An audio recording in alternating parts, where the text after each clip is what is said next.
বিসমিল্লাহির রহমানির রহিম। আসসালামু আলাইকুম। আমি Shahrin Abedin, instructor physics, Arkis engineering institute. আজ আমি অদিক ও দিক রাশির অধ্যায়ের সামুদ্রিক সূত্র নিয়ে আলোচনা করব এবং সামুদ্রিক সূত্রের মান নির্ণয় করব। সামুদ্রিক সূত্র হচ্ছে কোন সামুদ্রিকের একই বিন্দু হতে অঙ্কিত সন্নিহিত বাহু দুটি যদি কোনো কণার উপর একই সময়ে ক্রিয়ারত দুটি ভেক্টর রাশির মান ও দিক নির্দেশ করে, তবে ওই বিন্দু হতে অঙ্কিত সামুদ্রিকের কর্ণই ভেক্টর দুইটির লব্ধির মান ও দিক নির্দেশ করে। ব্যাখ্যা: মনে করি ও বিন্দুতে একটি কণার উপর ও এর সমান পি ভেক্টর এবং ও ভেক্টর সমান কিউ ভেক্টর, দুটি ভেক্টর রাশি একই সময়ে আলফা কোণে ক্রিয়া করছে। এখন ও এ ও ও বি কে সন্নিহিত বাহু ধরে ও এ বি সি সামুদ্রিকটি অঙ্কন করি এবং ও সি যোগ করি। সূত্র অনুসারে P vector O Q vector ক্রিয়াবিন্দু ও থেকে অঙ্কিত কর্ণ ও সি ভেক্টরদ্বয়ের লব্ধির মান ও দিক নির্দেশ করে। অর্থাৎ O A vector plus O B vector সমান সমান ও সি ভেক্টর বা P vector plus Q vector সমান আর ভেক্টর। গত ক্লাসে আমি এই সামুদ্রিক সূত্র এবং সামুদ্রিকের সূত্রের ব্যাখ্যা দিয়েছিলাম, তাই আমি আজ আর বিস্তারিত ভাবে আলোচনা করলাম না, জাস্ট সংক্ষেপে আলোচনা করলাম। এবার আমরা লব্ধির দিক নির্ণয় করব। আমরা সামুদ্রিক সূত্রের যে চিত্র ব্যবহার করেছি ওই চিত্র অনুযায়ী লব্ধির দিক নির্ণয় করব। মনে করি লব্ধির মান আর, আমরা কিন্তু সরি এখানে দিক হবে না, লব্ধির মান হবে। আমরা এখানে ভুল লিখে ফেলেছি, এই জায়গাটা মান হবে, দিক লিখছি একটু ভুল আছে, ঠিক আছে? তোমরা একটু কারেকশন করে নিবা। মনে করি লব্ধির মান আর, এই আরটাকে আমাদের নির্ণয় করতে হবে এবং এ ও বি কোণ চিত্র অনুযায়ী দেখো এই যে চিত্র আছে সেখানে এ ও বি কোণ, এই কোণটার মান হচ্ছে আলফা, তাই আমরা লিখছি আলফা, যে এ ও বি কোণ সমান আলফা। এবং সি বিন্দু হতে এই ও ডি কিংবা এই ও এর, এই যে ও এর রেখাকে আমরা বর্ধিত অংশ করছি, বর্ধিত করেছি কোন পর্যন্ত? ডি পর্যন্ত, এবং এই সি থেকে এই ও এর উপর সিডি লম্ব টেনে দিচ্ছি। তাই আমরা বলছি যে মনে করি লব্ধির মান আর এবং এ ও বি কোণ সমান আলফা। সি বিন্দু হতে ও এর বর্ধিত অংশের উপর সিডি লম্ব টানি, যা এই ও এ কে ডি বিন্দুতে ছেদ করছে। তো লিখছি কি, যা ও এর বর্ধিত অংশের ডি বিন্দুতে ছেদ করে। এখন আমরা বলছি কি, এই এসি আর এই ওবি এই দুইটা বাহু সমান্তরাল, তাই লিখছি আমরা যে এসি সমান্তরাল ওবি। এখন দেখো আমরা এই যে এ ও বি কোণ সমান নিচে আলফা, ঠিক সেই অনুযায়ী সি এ ডি কোণ সমান ধরেছি আমরা আলফা, এই কোণটা আর এই কোণটা আমরা সেম ধরে নিছি, তাই বলছি এ ও বি কোণ সমান আলফা এবং সি এ ডি কোণ সমান আলফা। আবার ও সি ডি ত্রিভুজে এই যে ও সি ডি ত্রিভুজ, এই ও সি ডি ত্রিভুজ এ ও ডি সি কোণ সমান যে ও এই ও এই ডি এই সি, এই কোণটা হচ্ছে এক সমকোণ, তাই লিখছি আমরা যে ও ডি সি কোণ হচ্ছে সমকোণ। তাহলে পিথাগোরাসের উপপাদ্য অনুসারে আমরা কি জানি, যদি কোনো একটা সমকোণী ত্রিভুজ হয় সেখানে আমরা পিথাগোরাসের উপপাদ্য অনুসারে জানি যে অতিভুজ স্কোয়ার সমান লম্ব স্কোয়ার প্লাস ভূমি স্কোয়ার বা ভূমি স্কোয়ার প্লাস লম্ব স্কোয়ার। তো আমরা দেখছি যে ওডিসি ত্রিভুজের লম্ব হচ্ছে সিডি, অতিভুজ হচ্ছে ওসি এবং ভূমি হচ্ছে ওডি। তাহলে আমরা বলছি কি ওডিসি ত্রিভুজে পিথাগোরাস সূত্র যদি আমরা প্রয়োগ করি ODC যদি একটা সমকোণী ত্রিভুজ হয় তাহলে পিথাগোরাসের সূত্র অনুযায়ী অতিভুজ স্কয়ার মানে OC স্কয়ার সমান লম্ব স্কয়ার মানে CD স্কয়ার প্লাস ভূমি স্কয়ার মানে OD স্কয়ার। তো তাই আমরা লিখছি যে OC স্কয়ার সমান OD square plus CD square. এখন আমরা জানি কি OC মানে কি জানি যে লব্ধির মান R। আমরা জানি কি OC মানে R ভেক্টর জানি। CD ভেক্টরের মান কিন্তু আমরা জানি না। আমরা যখন এই ত্রিভুজ নিয়ে কাজ করতেছি সেখানে দেখো আমরা নিছি যে OC স্কয়ার। OC স্কয়ারের মান আমরা জানি। তারপরে লিখছিলাম OD স্কয়ার। OD স্কয়ারকে কিন্তু দুইটা ভাগে ভাগ করা হয়েছে, একটা OA পর্যন্ত আর একটা হচ্ছে AD পর্যন্ত। তাহলে আমরা ওই OD কে ভাঙছি, OD কে ভেঙে লিখবো OA প্লাস AD। মানে OA আর AD যোগ করলে পাবো হচ্ছে আমরা OD, আর উপরে ছিল স্কয়ার তাই আমরা এই স্কয়ারটা দিয়েছি, যোগ ছিল সাথে কি ছিল CD স্কয়ার। এখন যে সমীকরণ আমরা পাইছি সেখানে আমরা লব্ধির মান নির্ণয় করার জন্য একটা সমীকরণ পেয়ে গেছি, যেখানে এই OC এর মান আমরা জানি আর O এর মান জানি আমরা, এই O এর মান জানি আমরা হচ্ছে তোমার P ভেক্টর। AD এর মান আমরা জানি না আর এই CD এর মান আমরা জানি না। এখন দেখো এই OA প্লাস AD কে যদি আমরা A plus B whole square সূত্র প্রয়োগ করি তাহলে লেখা যায় OA স্কয়ার যোগ 2OA dot AD plus AD square মানে হচ্ছে A square plus 2AB plus B square plus ছিল কি CD স্কয়ার।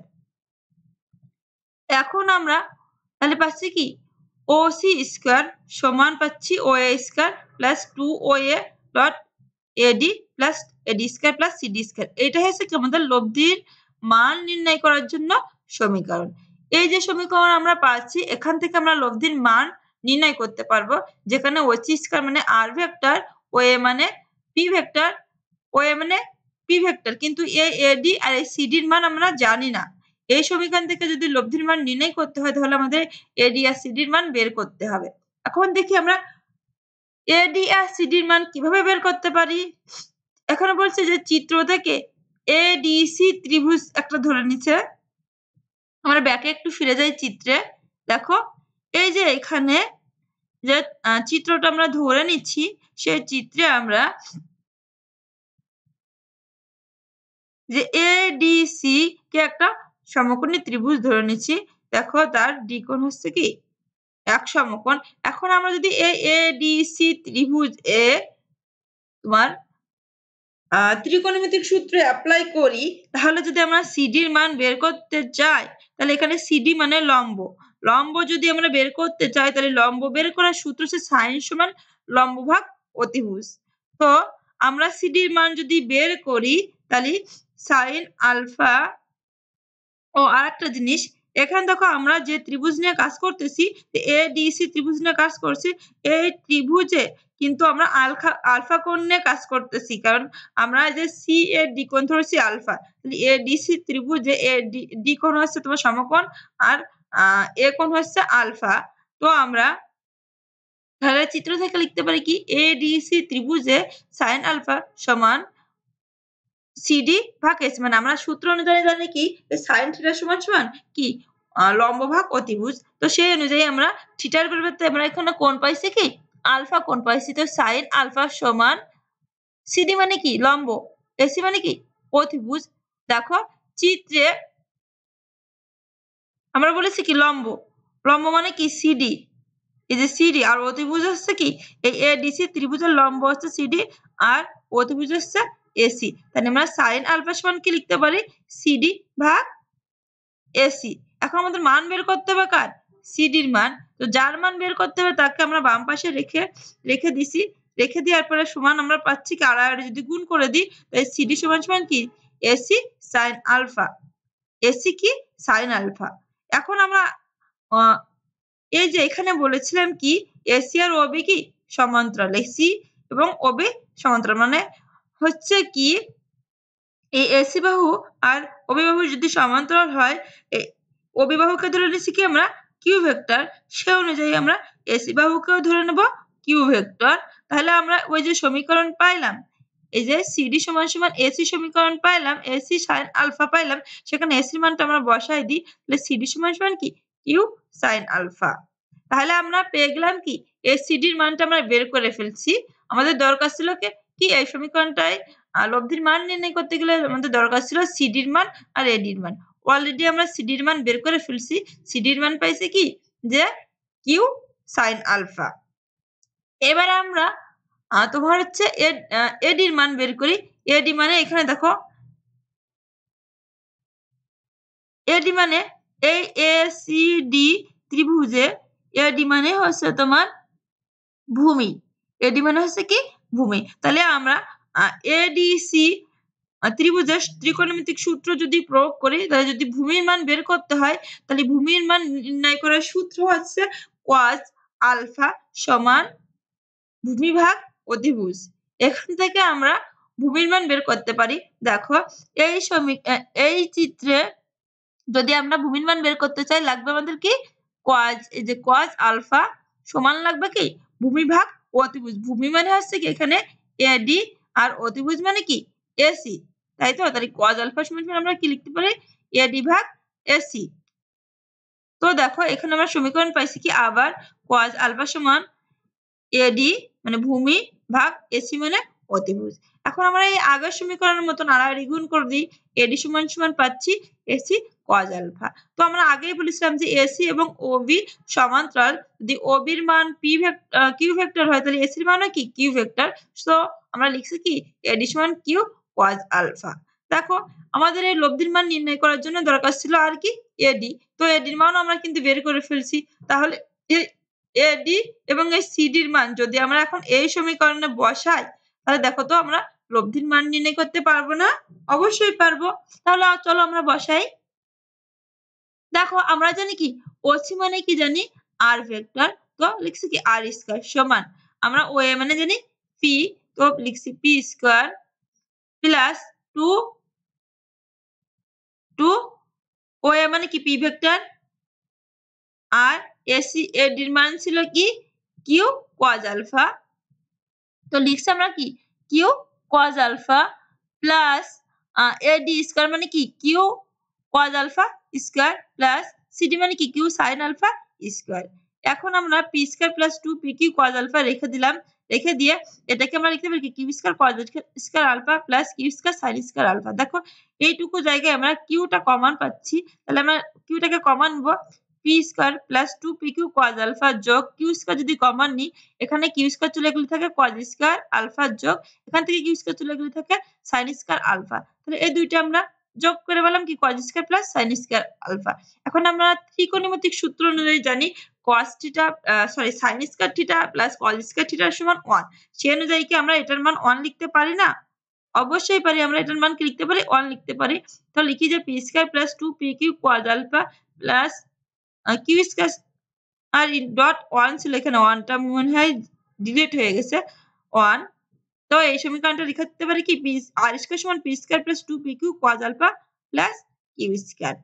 এখন আমরা যদি আর কে ফ্রি করতে চাই, তাহলে আর এর স্কয়ার যদি এই পাশে চলে আসে, আর এর স্কয়ার যদি আমরা ফ্রি করতে চাই, তাহলে স্কয়ার কে ভ্যানিশ করতে গেলে আমাদের মানে বর্গকে ভ্যানিশ করতে গেলে আমাদের বর্গমূল করতে হবে। তোমরা বর্গমূল যদি করি, তাহলে কি দুই পাশে আমাদের বর্গমূল করতে হবে, এ রাশিতেও বর্গমূল করতে হবে, এ রাশিতেও, মানে সমীকরণের ডান বাম দুই পাশে আমাদের বর্গমূল করতে হবে। বর্গমূল করলে স্কয়ার উঠে গেছে, শুধু থাকছে 8 সমান √ p square plus 2 p q cos alpha plus q square. এটাই ছিল আমাদের সামুদ্রিকের লব্ধির মান নির্ণয় করার সমীকরণ। তো আজ এই পর্যন্তই। এর পরবর্তী ক্লাসে আমি লব্ধির দিক নিয়ে হাজির হব। সেই পর্যন্ত তোমরা সবাই ভালো থাকো। আসসালামু আলাইকুম।